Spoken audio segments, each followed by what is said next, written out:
At 16, my dad disowned me for my brother's lie. "You're a disgrace," he yelled. 2 weeks later, his pride shattered when he found out the truth. I was 16 when I learned how disposable I was in my own family. My name is Ethan, and I used to believe that I knew what it meant to be a family member. You grow up believing you can trust those around you. Your mother, father, and siblings. Even if things weren't always perfect, blood meant something. That family was there for you, even when the rest of the world was not. I wasn't completely naive, but I was unprepared for what happened that night and what followed. From the outside, we most likely appeared to be a typical family. Dad was a towering figure, loud, opinionated, and rather old school. He believed in tough love, though the love part was often optional. Mom was quieter, softer, and the one who kept everything together. She was constantly there to act as a barrier between Dad and the kids. My older brother Alex was 18 and could play everyone like a game of chess. And then there was me, 16 years old and rather average in most regards. I did not cause any trouble. I kept to myself and tried really hard to remain out of the crossfire, but it didn't stop me from being the ideal scapegoat. Alex and I were close when we were kids. We battled like any other siblings, but we also built forts in the backyard, stayed up late chatting about video games, and even teamed up when our parents argued. However, around the time Alex reached adolescence and learned he could control people, things changed. He realized he could get away with almost anything as long as he told the appropriate narrative. And Dad, God, he ate it up. Alex could lie through his teeth and yet get a pat on the back, whereas I was interrogated for things I hadn't done. It started little. "There's a damaged lamp here and a lost charger there." Alex would say, "Ethan did it." That was it. No questioning, no opportunity to clarify. I'd get grounded or chastised, and Alex would smirk when no one was looking. I told Mom a few times, hoping she'd see through it, but all she did was sigh and encourage me to be the larger person. She'd argue that despite his age, he's still figuring things out. "Simply ignore him, Ethan. It's not worth fighting." But it was. It was worth the fight. I just wasn't sure how to win. Things came to a climax in early October, just as the weather began to shift. That week had been tense. Dad was concerned about job. Alex was acting strangely, and Mom had been staying late at work. I could feel something building, like a storm that you can't see but know is there. Then Friday happened. I arrived home from school, as usual, dropped my bag, grabbed a snack, and proceeded to my room to play some guitar. I was learning this song that I'd been infatuated with for weeks, and for once, I felt tranquil and peaceful, as if the weekend would be quiet. I was halfway through the chorus when I heard Dad call out my name from downstairs. Not just calling and yelling, the kind of tone that makes your stomach turn instantly. "Ethan, get down here quickly." I froze. I had not done anything. I went through everything in my brain. Have I forgotten to do the dishes? Was there a chore I overlooked? I laid the instrument down carefully and walked downstairs, my pulse pounding in my chest. Dad was standing in the living room, arms crossed, face flushed. Alex was seated on the couch, staring at the floor, performing the innocent act that he had mastered over the years. There was a shattered picture frame on the coffee table. A portrait of our family was now splintered across the glass, almost like a metaphor. "You think I am stupid?" Dad snapped the second I entered the room. "Alex told me everything. You broke this and attempted to lie about it. Then you laughed in his face when he asked you to assist clean up." My jaw fell. "What? No, I do not. You dare to lie to me." He cut in with a booming voice. "Alex noticed you throw your backpack at it when you got home. Then you walked away as if it were nothing." I gazed at Alex with wide eyes. "That is not true. I didn't even enter the living room. I headed directly upstairs." Alex did not glance at me. Didn't say anything. He just kept staring at the floor and biting his lip, as if he were the victim. I returned my attention to my father, attempting to remain calm. "I swear I did not do it." "Of course you did," he exclaimed. "You're usually irresponsible and looking for attention. Do you believe this is a joke? Breaking things and lying about them?" I did not. "Enough. Don't anticipate to leave your room for the remainder of the weekend." But I responded, "Go." I resisted the temptation to dispute further. I knew from previous experience that nothing I said would matter. Dad made up his decision, and that was that. I took one more look at Alex before turning back. His face was expressionless, but I noticed the faintest twitch of a smile as I walked away. That night, I sat on my bed in silence. No music, No diversions. Just me and the mounting suspicion that something was wrong. Really broken. And not only the photo frame. I kept wondering why Alex would do that. What did he gain from it? Did he really love watching me get punished? I didn't get much sleep. The weekend only got worse. Every time I stepped downstairs, I was confronted with chilly stares and sharp comments. Alex walked around like a golden child, offering to help with supper and take out the garbage as if he were a saint. And Dad ate it up. I felt myself retreating inside my own home, as if I no longer belonged. It wasn't until Monday morning that I discovered what had transpired. I was getting my backpack from the hallway when I heard Alex in the kitchen talking on the phone. "Nah, it was easy," he responded, chuckling quietly. "I just told him that Ethan did it." He flipped out like usual. My heart has stopped. I moved closer, scarcely breathing. "Yes, bro." He did not even question it. Grounded him for the entire weekend. I didn't even have to act upset. Worked perfectly. I stepped through the doorway. Alex jumped, the phone dropping slightly from his ear. His eyes met me. And for a brief moment, we just stared at each other. No words. No justifications. Then he smiled and shrugged.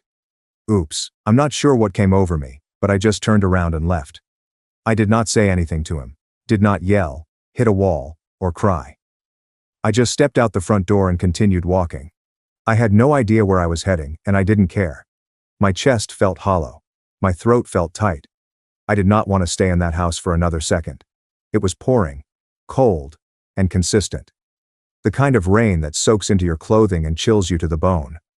I did not carry a jacket. I did not even grab my phone. I was 3 blocks away when I heard my name. Bryant. I turned to see Dad standing behind an umbrella, his face twisted in rage. "What the hell do you think you're doing?" I did not respond. "You think you can just storm off like some dramatic little brat? Get back to the house." "No," I murmured, barely above a whisper. "What did you say?" I stared him in the eyes. "I'm not going back." He looked at me as if I had grown a second head. Then his voice changed to a deep growl. "You are not welcome in this house if you behave like this." I did not fight back. I simply nodded, turned around and walked. I did not see where he went. I just continued walking. 3 weeks later I returned. Not because I forgave anyone, but because I had little option. I had been living with my friend Tyler's family, sleeping on a pull-out couch in their basement. His folks were nice, but I knew I couldn't stay forever. I needed clothes. I needed my school books.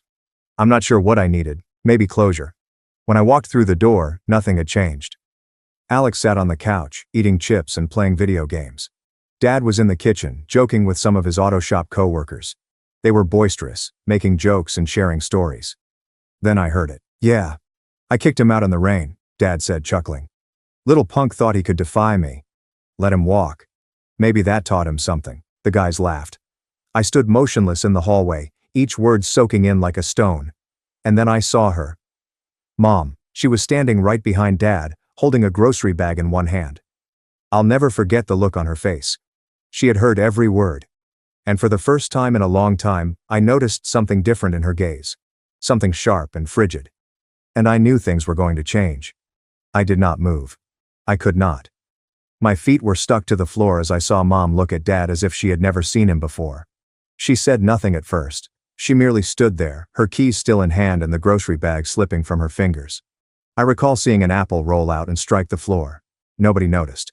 Not Dad, Alex, or the co-workers who were still laughing. But I did. And I felt something irreparable had broken open. Mom carefully laid the rest of the bag down and turned around. She passed past me without saying anything, yet our gazes briefly connected. I expected disappointment or perhaps guilt. She usually gave me this look when Dad was being tough. But this time things were different. It was fire. I did not see what happened next. At least not right now. I grabbed a hoodie off the stairs and departed. I'm not sure where I was headed. I ended up sitting behind the corner store a few blocks away, watching the rain fall into puddles for what felt like hours. My phone died. I was wet through again. But I felt still. For the first time in weeks, I didn't feel anxious, hurt, or confused. I was angry. Not the kind of rage that dissipates quickly, but the kind that seeps into your bones. Slow, steady, and concentrated. When I returned home later that night, something had changed in the air. The living room was quiet.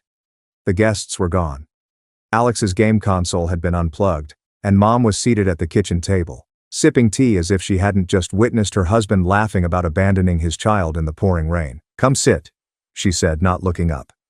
I paused. "Is Dad?" "He's in the garage." "Don't worry." I was sitting nearby. The tea in front of me was still heating. "You didn't tell me," she said. "You didn't say what he said to you that night." "I assumed you already knew." "I didn't," she replied gently. "Alex told me you stormed out after breaking something and screaming at Dad." I stared down. My jaw clenched. "Of course he did." "But then I heard what your father said today," she remarked, her voice softening slightly. "And suddenly a lot of things made sense." We sat quietly. "I'm sorry," she added, making me flinch. Not because of the apology, but because it seemed genuine.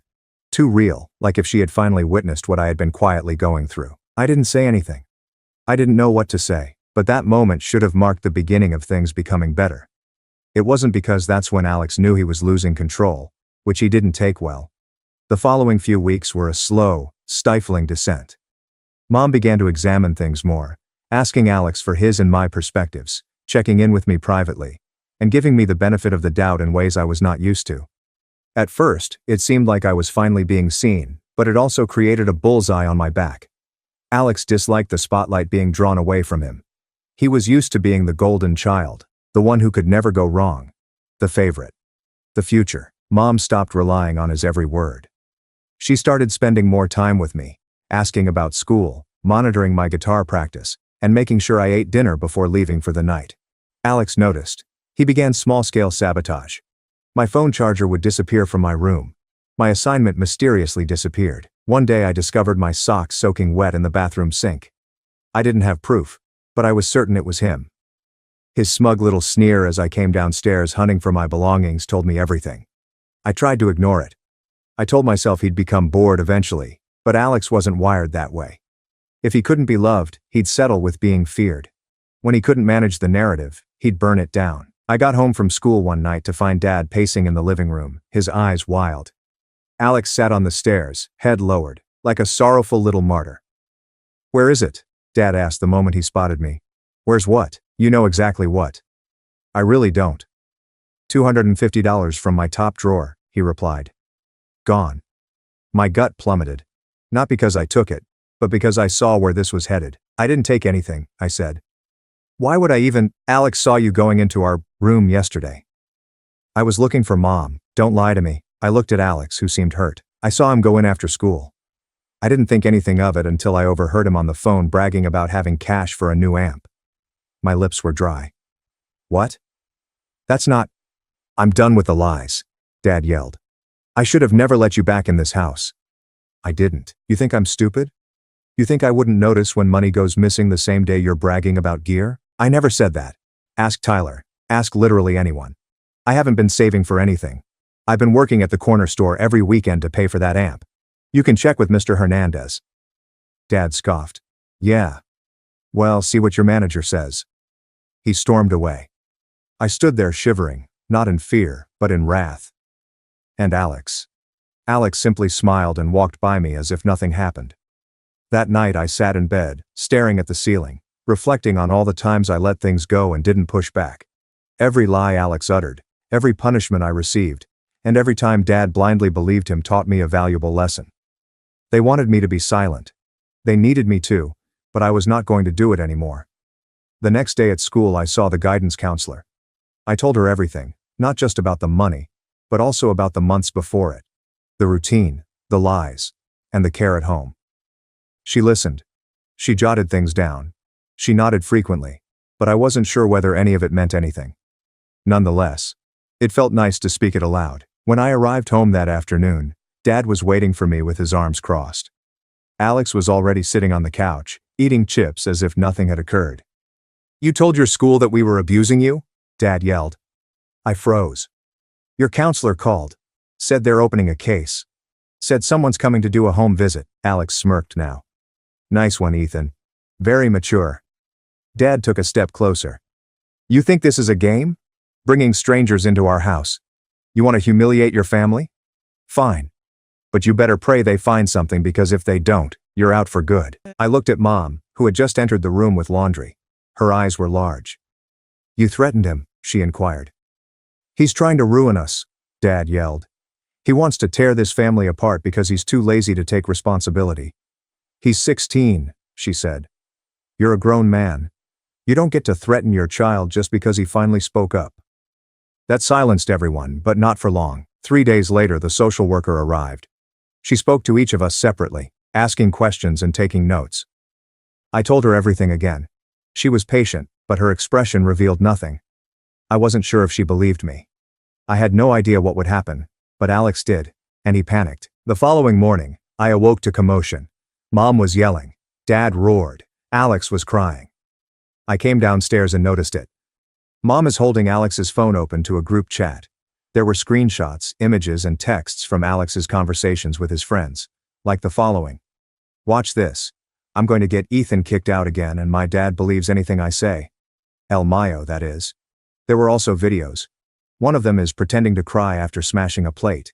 Another of him ridiculing me after I was grounded. It was all there. Everything. I remained there, transfixed, while Alex attempted to protect himself. It was just jokes. They're my friends. None of it's real. But Dad was not listening. Mom wasn't either. And for once, I didn't have to carry the stillness. I expected things to improve at this point. That Alex would face the consequences. That maybe, just maybe, I might be believed without having to bring the truth to light.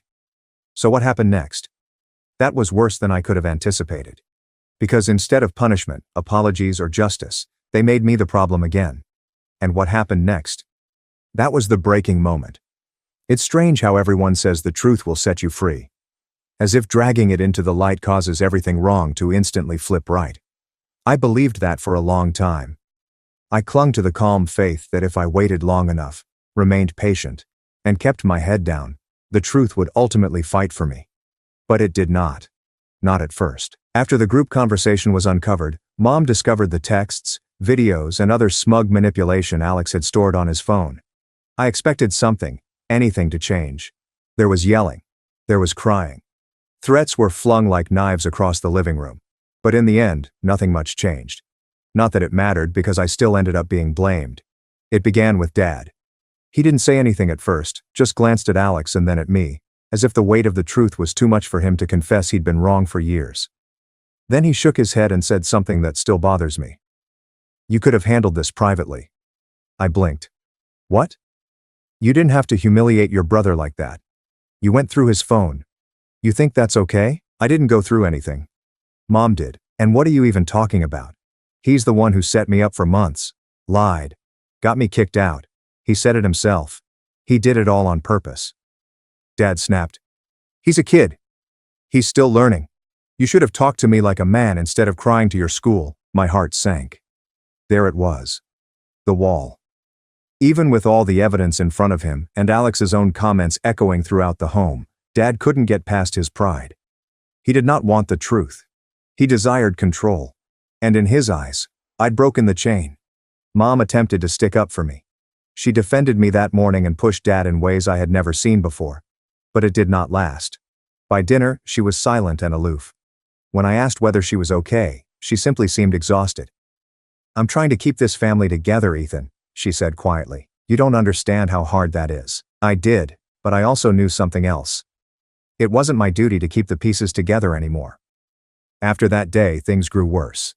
Not louder, but quieter, which seemed crueler. Alex did not speak to me at all. Just strolled past me as if I didn't exist. Dad scarcely acknowledged me. Mom spoke only as required. There were no more accusations or screaming battles. Only silence. Cold, harsh, resounding quiet. It felt as if I had died and no one had the decency to arrange a funeral. The house visit with the social worker ended with a shrug. She stated that there was insufficient proof of abuse to warrant a formal intervention. Unfortunately, emotional neglect was a hazy area. "Monitor the situation," she advised my counselor. "Let us know if anything escalates." As a result, I stopped expecting and asking for support. I reached rock bottom about a week later. It was Thursday. I'd stayed late after school to help the band teacher organize music stands, mainly to avoid coming home. When I eventually arrived, the front door was locked. There was no note, phone call, or anything. I knocked, and Alex responded. He looked at me through the glass for a time before gently, methodically closing the door again. I waited on the porch for 20 minutes, expecting Mom would come unlock it, that it was simply a mistake, that someone had forgotten I didn't have a key. No one arrived. I eventually departed again. I returned to Tyler's apartment, soaking through and silent. His mother opened the door before I could knock. "Oh, honey," she replied sweetly. "Come in." They didn't ask for an explanation. Simply allow me to shower, dry my clothing, and prepare my dinner. Tyler and I remained up all night playing ancient video games and pretending everything was fine, but I couldn't pretend any longer. That night I made a decision while staring up at the ceiling in their basement. I was not going back. Not this time. The next morning I went to the school office and asked to speak with the guidance counselor. I told her everything again, but this time I requested options. Legal alternatives, housing, emancipation. Anything. "I'm tired," I said. "And I'm not safe there." "Not really." She stared at me for a while. Then she nodded. It did not happen overnight. But things started to happen. The school connected me to a youth outreach program. They scheduled an appointment with a social worker who specializes in at-risk teenagers. We met weekly. She listened. She truly listened. For the first time in my life, someone took my story seriously. She assisted me in applying for a student housing program for minors from insecure family circumstances. It was not easy. There were interviews, documentation, and home inspections. However, Tyler's parents backed me up. So did the band instructor. So did Mr. Hernandez from the corner grocery. People stepped up for me in ways I never expected. Eventually, I was placed in a group home 2 towns away. It was not glamorous. 4 kids per room, shared bathrooms, and daily chores, yet it was safe. For the first time in months, I was able to breathe.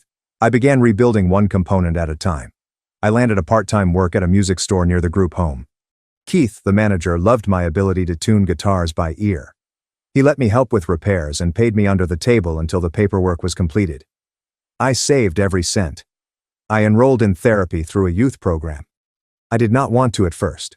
I'd always dreaded talking about my emotions, but Carla, the therapist, had this way of making you feel like you weren't damaged, just rearranged. I told her everything. The falsehoods, the favoritism, the way I'd abandoned my own family, and she didn't try to fix me. She simply let me be. At school, things gradually improved. The news spread, but not in a harsh way. Several children began sitting with me during lunch. One of the seniors in band urged me to join his garage band. I said yes. We began practicing after school, jamming in his dad's shed. I hadn't realized how much I missed feeling like a part of something. I also began performing better in class. I'm not sure why exactly. Maybe because the chaos had subsided, or because for the first time, I was doing it for myself. I even received a small award for a song I wrote and entered anonymously into a statewide music competition. It was a basic piece, just me and my guitar. But the lyrics were genuine and honest. The judges deemed it haunting. I didn't tell anyone it was about Alex or Dad, or standing in the rain at 16 years old waiting for a door that never opened. The descent was gradual and painful. But the increase was mine. And somewhere in the midst of it all, I realized something significant. You do not need a broken family to be entire again. You simply need to quit waiting for them to heal you. I was now rebuilding, brick by brick, step by step. But I wasn't finished. Not yet, because as much as I wanted to move forward, there was a part of me that craved something more. Closure. Not the type that comes with forgiveness, but the sort you take back with your own hands. And when the occasion arose, I did not hesitate. It's strange how rage can settle on you like embers from a wildfire. Quiet, nearly unnoticeable, but always warm and searing. For months I had buried the worst of it beneath the minor successes. My employment at the music shop, band practice, and scholarship. Everyone said I was doing well. My school counselor said I was resilient. Carla claimed I was mending, and in some ways I was. But there was still a part of me, this obstinate, pulsing agony that hadn't gone away, that remembered the cold rain on my hoodie. Alex smirked through the glass. My father's voice was like a door slamming shut. "You're not welcome in this house." That statement played on repeat several nights. I wasn't preoccupied with revenge as I lay in bed at the group home, staring at the ceiling. Not precisely. I didn't want any violence or a dramatic courtroom moment where I stood up and pointed at them like in a movie. No, I wanted something much simpler. I wanted the truth to matter. I wanted them to feel as I felt, and I wanted power. That's where it began. The concept came slowly, like a guitar riff I couldn't get out of my mind. It began as a notion, then evolved into a plan, then a project, and finally information. People forget that teenagers are constantly observing, listening, and taking notes.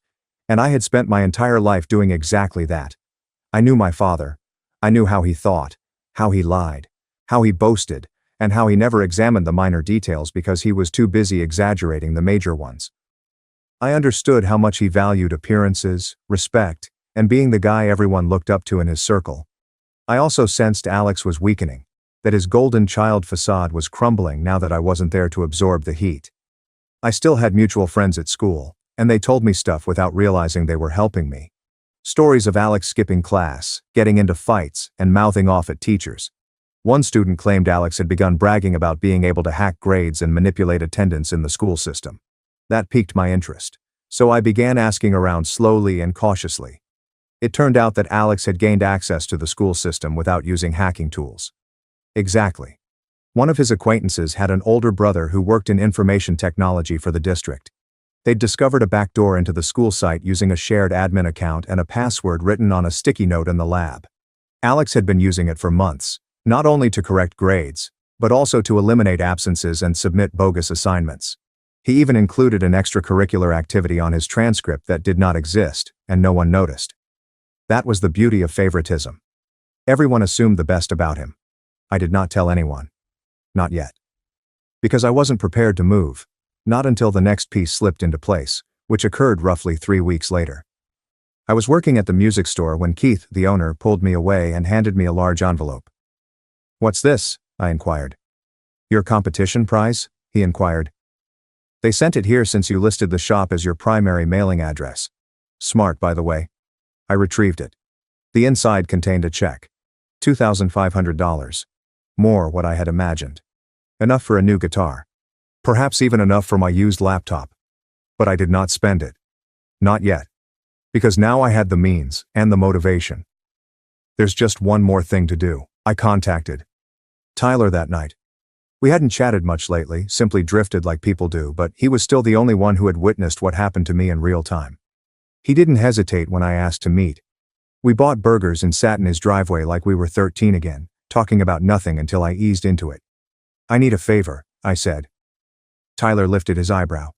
"What kind of favor?" "Nothing illegal, just be quiet." He nodded slowly. "I'm listening." I informed him about Alex, the system, the phony grades, and the administrator login. Tyler's eyes widened. "Dude, that's a felony." "Only if I expose him wrong," I said. "I don't want to get anyone arrested. I want the school to know. I want my parents to know. I want it all to crash down. Not because I shouted it from the rooftops, but because he did it to himself." Tyler grinned. "Okay, I'm in. But how?" That's when I revealed the rest of the strategy. We'd gather evidence, not just screenshots, but video and audio, something impossible to dispute, something I could drop like a hammer at precisely the perfect time. And the appropriate occasion would be family honors night. It happens every spring.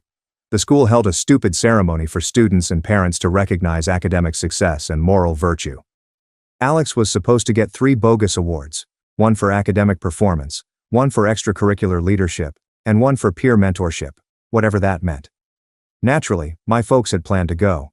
It was their favorite thing, parade Alex around like a prize. I wanted that night, but I couldn't simply show there with charges. I needed to structure it like a story. So we began assembling.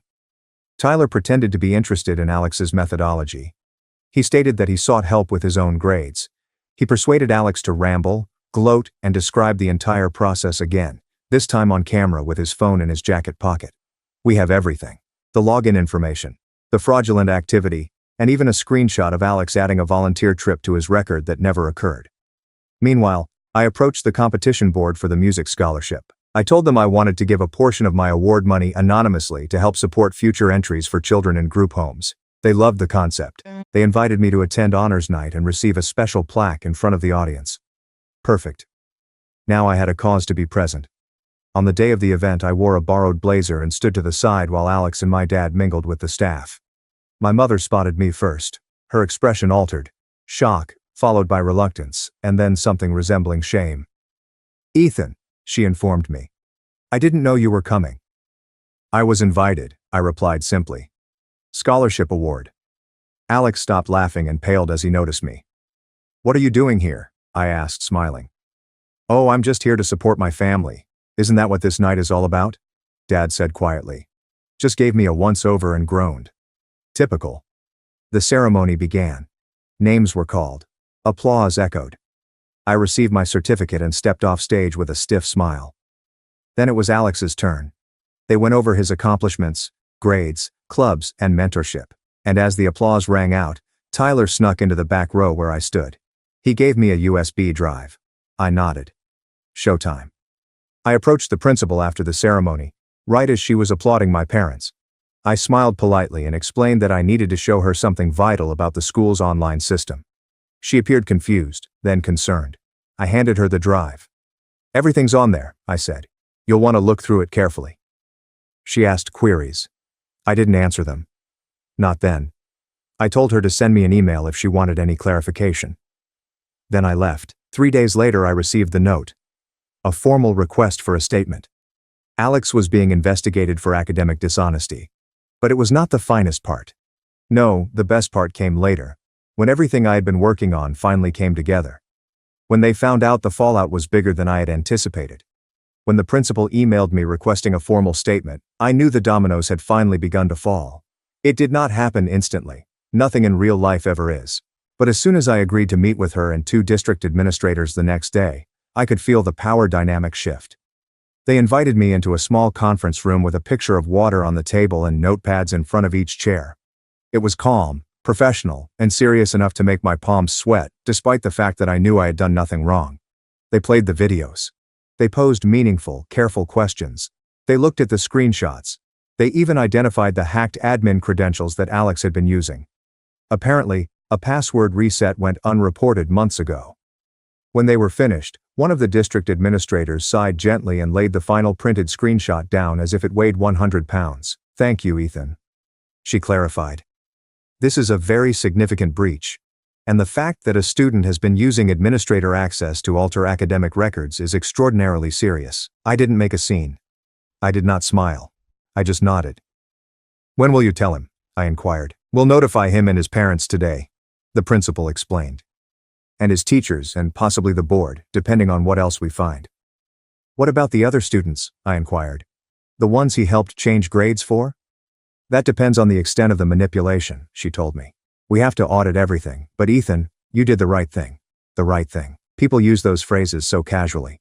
But hearing them from someone other than my family, someone who had no reason to lie and no hidden motivation, impacted me harder than I anticipated. I left the meeting knowing that the fuse had been lighted. And all I had to do now was sit back and observe. The explosion occurred 3 days later.